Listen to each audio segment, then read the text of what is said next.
বাড়ির সাথে দাঁড়িয়ে আছি আমি, দেখতে পাচ্ছি মাথার উপর থেকে ধকল সব শাড়ি বেঁধে উড়ে গেছে। কতটা শৃঙ্খলাবোধ তাদের সবার ভিতরে, যে যার জায়গায় স্থির থেকে উড়ে গেছে। দেখলে মন জুড়ে যায়। পৃথিবীতে মানুষ নামক প্রাণীর ভেতরেই বোধ হয় ন্যায় আর শৃঙ্খলাবোধের বড্ড অভাব। আমার তথাকথিত বাবা জেলে তার কৃতকর্মে শাস্তি ভোগ করছে। বাবার সমস্ত রহস্য আমার কাছে জলের মতো পরিষ্কার। এবার আমার মায়ের খুনির রহস্য ভেদ করার অপেক্ষা। জানি না কখন আর কবে সে সত্যি আমার সামনে আসবে। মায়ের মৃত্যুতে বাবার কোনো হাত আছে কিনা এখন পর্যন্ত জানি না আমি। যদি সত্যি তাই হয়ে থাকে তবে আমার কাছে আরও বেশি মুশকিল হয়ে যাবে। অন্যদিকে নকল চেষ্টা অর্থাৎ প্রকাশ, সেও আমার সন্দেহের বাইরে ছিল না। কিন্তু সমস্যা হলো, যাকে সন্দেহ করি না কেন কারো বিরুদ্ধে উপযুক্ত প্রমাণ নেই আমার কাছে। জানি না কী করে মায়ের খুনি পর্যন্ত পৌঁছাবো। হঠাৎ ফোনের ক্রিং ক্রিং শব্দে আমার ভাবনা ছেদ পড়লো। পকেট থেকে ফোনটা বের করতে দেখি গেট দারোয়ানের কল। বেশ কিছুদিন গ্রামের বাড়িতে গিয়েছিল, গতকালই ফিরে এসছে। কলটা রিসিভ করলাম। স্যার, একটু নিচে আসেন। কেন, কি হয়েছে? একটা পার্সেল এসেছে। পার্সেল এসেছে? কিসের পার্সেল? সেটা তো না খুলে বলতে পারবো না আমি। আপনি নিচে এসে নিয়ে যান। ঠিক আছে, তুমি ওয়েট করতে বলো, আমি এখনই আসছি। ফোনটা রেখে দ্রুত গ্রাউন্ড ফ্লোরের দিকে গেলাম। গিয়ে দেখি গেট দারোয়ান একটা খাম হাতে নিয়ে দাঁড়িয়ে আছে। আমাকে দেখে আমার দিকে এগিয়ে এলো সে। স্যার, এই যে চিঠিটা। কি এটা? এটা পার্সেল? হ্যাঁ স্যার, এটাই তো দিয়ে গেলেন। দিয়ে গেলেন মানে? যে এটা নিয়ে এসছে সে কোথায়? সে তো চলে গেছে স্যার। চলে গেছে? এভাবে হয় নাকি?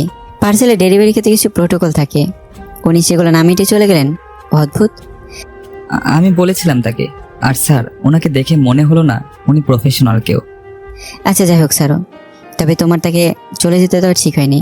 চিঠিটা দারোয়ানের সামনে বসে খুলতে মন চাইলো না, তাই আবার চিঠিটা নিয়ে ছাদে গেলাম। চিঠিটা খুলতে বুকটা ধুকপুক করতে লাগলো। না জানি কি আছে এটার ভিতরে। তারপর এরকম একটা ওরো চিঠি। চিঠিটা খুলে নিজের সামনে ধরলাম, তারপর চোখের সাহায্যে পড়তে থাকি। কি ব্যাপার, কেমন আছো? ভালো নেই নিশ্চিত? খুব চিন্তার ভিতর দিয়ে যাচ্ছ তাই না? আমি জানি কি নিয়ে এত চিন্তা তোমার। এই চিন্তা মাথা থেকে দূর না হওয়া পর্যন্ত শান্তি পাচ্ছ না তুমি। তবে জানো কি, আমার কাছে তোমার চিন্তার উপশম আছে। আজ রাতে চলে এসো, ঠিক 10:45 পরে। চিঠির অপর প্রান্তে ঠিকানা লেখা আছে। আশা করি জায়গা এখনো ভুলে যাওনি, আর ভুলে যাওয়ার কথাও না। লেখাগুলো দেখে বেশ অবাক বনে গেলাম। বেশ আগ্রহভাবে চিঠির উপর প্রান্তে চলে যাই। সেখানে মোটা কালিতে ঠিকানা দেয়া আছে। ঠিকানা দেখতে চোখ জোড়া কপাল উঠে গেল আমার। সরাসরি যেন অদ্ভুত ঝাঁকুনি দিল।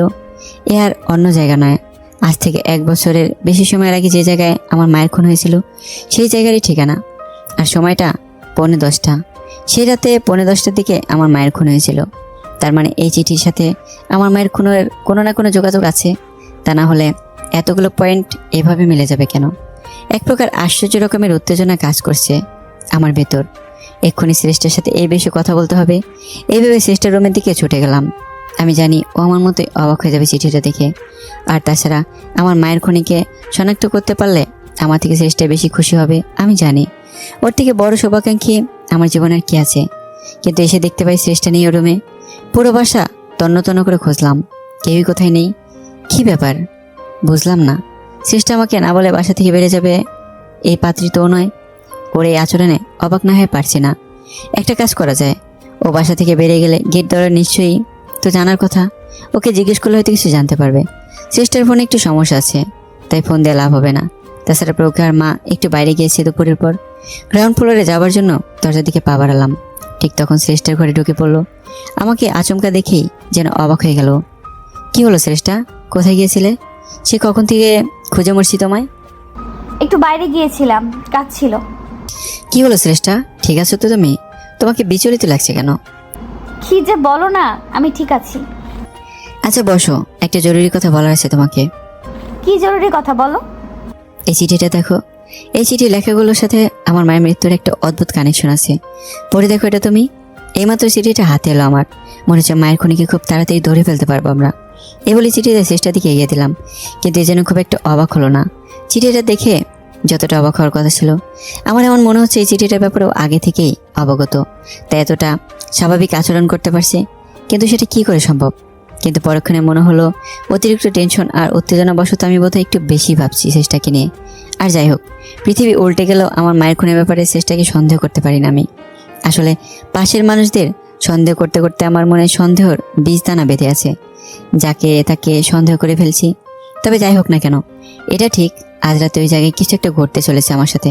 হয়তো ভালো কিছু, নয়তো অন্যরকম কিছু একটা তো অপেক্ষা করছেই। রাত 10টার দিকে আজ থেকে 1 বছর আগে যেখানে আমার মায়ের খুন হয়েছিল সেই স্থানে উপস্থিত হলাম। জানি না এখানে কে ডেকেছে আমায়। দাঁড়িয়ে দাঁড়িয়ে তার জন্য অপেক্ষা করে যাচ্ছি। একটু পর দেখতে পেয়ে আমার অদূরে কেউ দাঁড়িয়ে আছে।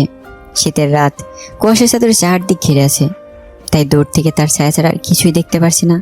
সেই ব্যক্তি কোনো প্রকার শব্দ উচ্চারণ করছে না, নীরবে দাঁড়িয়ে আছে আমার সামনে। তার এই আচরণে আরো বেশি অবাক করে দিচ্ছে আমায়। কে তুমি? কথা বলছো না কেন? এই বলে এগিয়ে যেতে শুরু করি তার দিকে। অমনি সে আমাকে আটকে দেয়, নিজের হাত দিয়ে আমাকে তার কাছে যেতে বারণ করে। ঠিক আছে, আমি আসছি না তোমার কাছে, কিন্তু তুমি আমাকে এখানে কেন ডেকেছো সেটা তো বলো। মনে পড়ে এই জায়গার কথা? আজ থেকে 1 বছরের কিছুদিন আগে কি হয়েছিল এই জায়গায়? হ্যাঁ মনে আছে, আজ থেকে ঠিক 1 বছর আগে এই জায়গায় আমার মায়ের খুন হয়েছিল। তাকে খুন করে এই ব্রিজের উপর দিয়েই নিচে নদীতে ফেলে দেওয়া হয়েছিল। বাহ, কিছুই ভুলোনি দেখছি।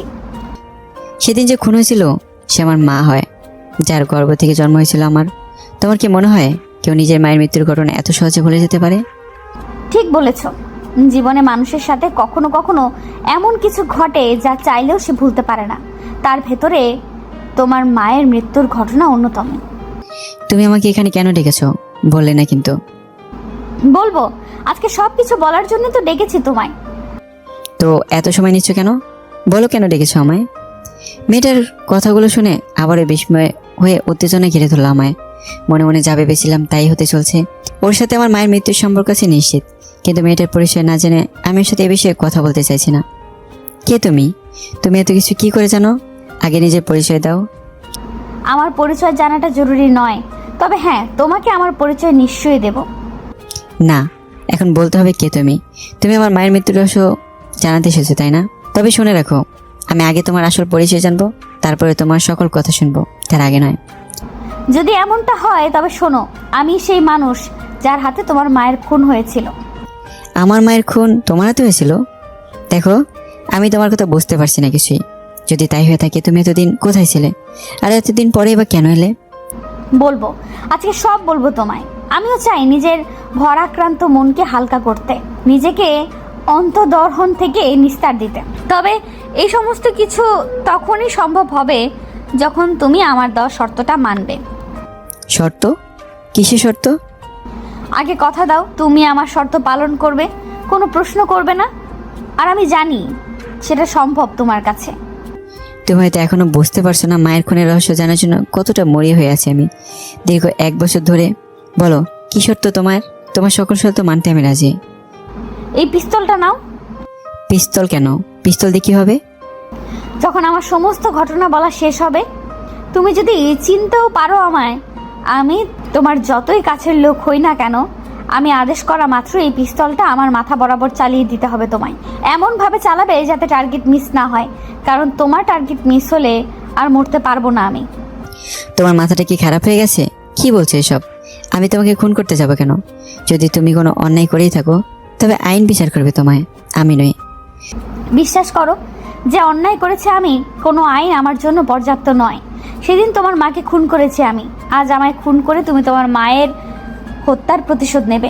আমি জানি প্রতিশোধ পরায়ণ মনোভাবেই নও তুমি, কিন্তু নিজের জন্য না হোক আমার জন্য এই কাজ করতে হবে তোমায়।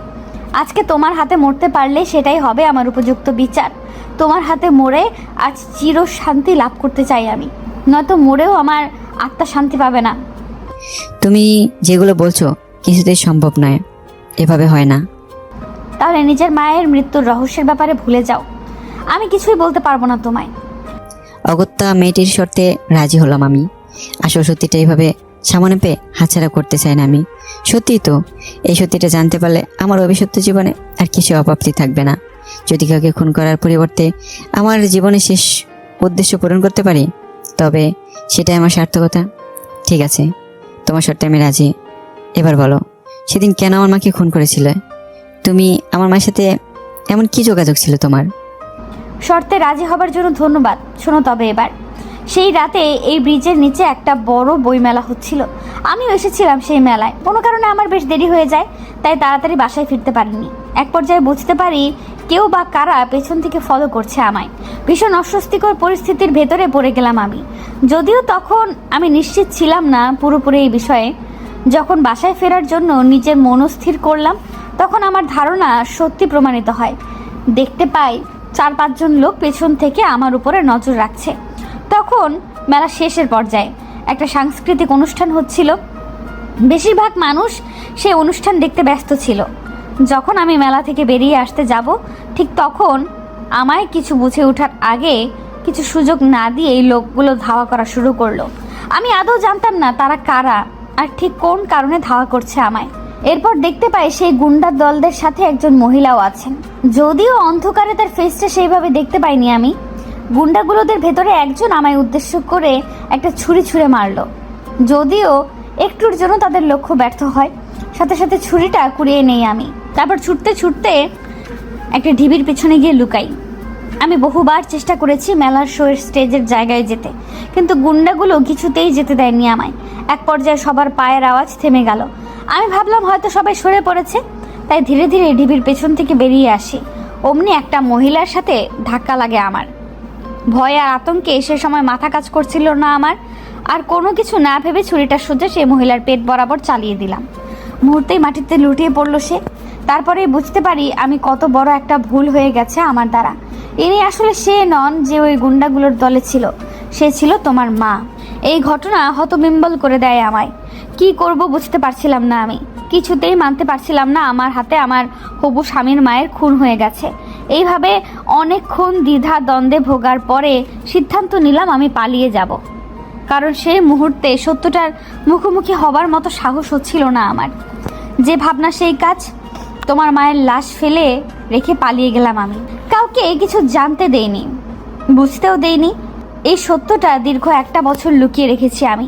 আমি জানি সজ্ঞানে না হলেও তোমার মায়ের খুনটা আমার হাতেই হয়েছে। আমি সেই অপরাধী। সকল শাস্তি শুধু আমার প্রাপ্য।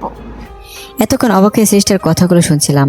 এতক্ষণে বুঝে গেছি আমার সামনে যে দাঁড়িয়ে আছে সে আর কেউই নয়, শ্রেষ্ঠা নিজেই। তার মানে আমার মায়ের খুন শ্রেষ্ঠার হাতে হয়েছিল। হে সৃষ্টিকর্তা, এবার কোন কঠিন পরিস্থিতির মুখে দাঁড় করালে তুমি আমায়। আমি জানি না আর কোন কোন কঠিন সত্যের মুখোমুখি হতে হবে আমায়। শ্রেষ্ঠার মুখে এত কিছু শোনার পরেও একটা খটকা থেকে যায়। আর সেই খটকাটা হলো সেদিন রাতে আমি মাকে নিয়ে এই বইমেলা এসেছিলাম। হঠাৎ করে মাকে খুঁজে পাচ্ছিলাম না, তাই তাকে খোঁজার জন্য শোয়ের স্টেজের পিছনে বেরিয়ে গেলাম। খুঁজতে খুঁজতে যখন ব্রিজের এখানে আসি, তখন দেখতে পাই কেউ আমার মাকে ব্রিজ থেকে নদীতে ফেলে দিচ্ছে। অন্ধকারে নিজের মাকে চিনতে ভুল করিনি আমি। অমনি ছুটে যায় ব্রিজের দিকে। ততক্ষণে ওরা ওদের কাজ করে দিয়েছে। আমাকে দেখে সবাই পালিয়ে গেলেও ব্রিজের ওপরে একটা মেয়েকে ধরে ফেলে আমি। তার সাথে প্রচণ্ড ধস্তাধস্তি হয় আমার। এক পর্যায়ে মেয়েটি আমার আঘাত করে পালিয়ে যায়, কিন্তু ধস্তাধস্তি জের ধরে তার একটা কানের দুল থেকে যায় আমার কাছে। সিস্টার কথা যদি সত্যি হয়, তবে সেখানে সে রাতে কার সাথে ধস্তাধস্তি হয়েছিল আমার, কার কানের দুল চলে এসেছিল আমার হাতে। এদিকে শ্রেষ্ঠা নিজের মুখে স্বীকার করেছে খুনটা ওই করেছে। অন্যদিকে আমি নিজের চোখে যেটা দেখেছি সেটা অস্বীকার করি কি করে? সব কিছু তালগোল পাকিয়ে যাচ্ছে। না, চেষ্টার কথা অবিশ্বাস করতে পারছি না নিজের চোখকে। কি হলো সৌহার্দ্য? এত কি ভাবছো? এখনো কেন দাঁড়িয়ে আছো? শেষ করে দাও আমায়। তুমি কথা দিয়েছিলে আমায় আমি সত্যিটা স্বীকার করার পরে আমার দেওয়া শর্ত পালন করবে তুমি। এত বড় পরীক্ষা কেন নিচ্ছ আমায় তুমি চেষ্টা? আমি জানি তুমি আমার মাকে খুন করেছো, কিন্তু সেটা নিজের ইচ্ছাতে নয়। মানুষ নিজের অজান্তে অনেক কাজ করে, কিন্তু সেটা পাপ বা অন্যায় নয়, সেটা ভুল। তুমি কোনো অন্যায় করোনি, ভুল করেছিলে। তোমায় খুন করে আমি আমার মায়ের হত্যার প্রতিশোধ নিতে চাই না। তোমার কথায় সত্যিটা পাল্টে যাবে না। এই অসহ্য যন্ত্রণার বোঝা আর বয়ে বেড়াতে পারছি না। মৃত্যুদণ্ড দাও আমায়, নিস্তার দাও আমায়, প্লিজ, তোমার পায়ে পড়ি। না, এটা হয় না চেষ্টা। তুমি অযথা জেদ করো না, এভাবে শাস্তি দিও না আমায়। তুমি কি চাও আমি নিজেই নিজেকে শেষ করে দেই? তাহলে তাই হবে। দাও আমাকে পিস্তলটা দাও, তোমাকে কিছু করতে হবে না। হঠাৎ আমাদের দুজনের ভিতরে ছেদ পড়লো। একটা টর্চের আলো ফেললো কেউ আমাদের উপরে। মুহূর্তেই ঝলমল করে উঠলো চারপাশ। আমি দেখতে পাচ্ছি আমার সামনে প্রজ্ঞা এসে দাঁড়ালো। ওর অনেকটা পেছনে শ্রেষ্ঠা। প্রজ্ঞাকে এই সময় এখানে দেখে অবাক হলাম আমি। প্রজ্ঞা, তুমি? হ্যাঁ, আমি তোমাদের দুজনের সকল কথা শুনেছি। তুমি এখানে আসলে কি করে? তোমায় ফলো করতে করতেই এসেছি। আমি জানি শ্রেষ্ঠার কথাগুলো শোনার পরে ঠিক কোন কোন প্রশ্ন ঘুরপাক খাচ্ছে তোমার মনে। সেদিন ব্রিজের ওপর তোমার সাথে যার ধস্তাধস্তি হয় সে আর কেউ নয়, আমিই ছিলাম। আমার কানের দুল ছিঁড়ে চলে গিয়েছিল তোমার হাতে। এটা কি বলছো তুমি? সেদিন বইমেলাতে তুমি এসেছিলে? শুধু আমি নই, আমার সাথে আমার মাও এসেছিল, সাথে একদল গুন্ডা। কিন্তু আমরা বইমেলায় আসলেও বই দেখতে বা কিনতে আসিনি সেদিন, এসেছিলাম খুন করতে। খুন? তার মানে শ্রেষ্ঠাকে তোমরাই? হ্যাঁ, আমরাই। আমি আর আমার মা চেয়েছিলাম শ্রেষ্ঠাকে পৃথিবী থেকে সরিয়ে দিতে, যাতে ওকে খুন করে ওর জায়গায় আমি বসতে পারি, ওর সকল সম্পত্তি আমরা আমাদের কুক্ষিগত করতে পারি। সেদিন মা গুন্ডা নিয়ে ধাওয়া করে শ্রেষ্ঠাকে, কিন্তু এরপর ওখানে দুর্ভাগ্যক্রমে তোমার মা চলে আসে। আমার মা ভেবে শ্রেষ্ঠা তোমার মাকে খুন করে ফেলে, আর সেটা মা আর তার দরবল দেখে ফেলে। সাথে আমিও ছিলাম। শ্রেষ্ঠা চলে যাবার পর মা লক্ষ্য করে তার হ্যান্ডব্যাগটা খুঁজে পাচ্ছে না, হয়তো ছুটতে গিয়ে হারিয়ে গিয়েছে। এখন পুলিশ যদি এই জায়গায় খুন হয়েছে এটা জানতে পারে তাহলে নিশ্চয়ই তল্লাশি চালাবে। তখন মায়ের সেই জিনিসটা খুঁজে পেলে বিশাল ঝামেলা হতে পারে। এমনিতেও আমরা চাইনি শ্রেষ্ঠা জেলে যাক, কারণ ও জেলে গেলে আমাদের বিশেষ কোনো লাভ হতো না। দেখতে যেহেতু একই রকম ছিলাম আমরা দুজন, তাই ওকে সরিয়ে নিজে শ্রেষ্ঠা সেজে সকল সম্পত্তি হস্তগত করতে চেয়েছিলাম, যা ও জেলে গেলে কখনোই সম্ভব হতো না। এই ভেবে আমরা সিদ্ধান্ত নেই লাশটা নদীতে ফেলে দেব, যাতে কেউ এই খুনের ঘটনা জানতেও না পারে। লাশ ফেলে দেবার সময় তুমিও কাকতালীয়ভাবে সেই জায়গায় এসে হাজির হলে। তারপরে ঘটনার কি বলবো, সবটাই তো তোমার জানা। এত বড় একটা কথা তোমরা লোকালে কেন আমার থেকে? তখন তোমার মাও কিছু বললো না কেন আমায়? ভয়ে ভয়ে আমরা সবটা লুকিয়েছিলাম তোমার থেকে, আইনের ভয়ে আমরা লুকিয়েছিলাম। তবে আর এখন সেই ভয়টা নেই আমাদের। অন্যের ক্ষতি চাইলে যে সেটা শাস্তি হয়ে নিজের দিকেই ফিরে আসে, সেই শিক্ষা তোমার বাবার থেকেই পেয়েছি। তুমি আর শ্রেষ্ঠ জীবনের মানে শিখিয়েছো আমাদের। তোমাদের ক্ষমাই আমাদের ভুলটা চোখে আঙুল দিয়ে ধরিয়ে দিয়েছে। জীবনে যা পাপ করেছি তার শাস্তি পাবার সময় হয়েছে আমাদের সৌহার্দ্য। এমনিতেই সেদিনের ঘটনার পরে আমরা মা মেয়ে মিলে ঠিক করে নিয়েছিলাম তোমার আর শ্রেষ্ঠাকে সকল ঘটনা খুলে বলবো, তারপর নিজেরাই আইনের হাতে ধরা দেব। কিন্তু আজ এই মুহূর্তে আমি এখানে উপস্থিত না থাকলে হয়তো আরও একটা অনর্থ ঘটে যেত। সেটা কি করে হতে দেই আমি? প্রজ্ঞার কথাগুলো যেন শুনে পাথর করে দিয়েছে চেষ্টাকে। ওর মুখে কোনো কথাই নেই। দীর্ঘ 1 বছর ধরে মায়ের মৃত্যু যন্ত্রণা ভোগ করে আসছি আমি।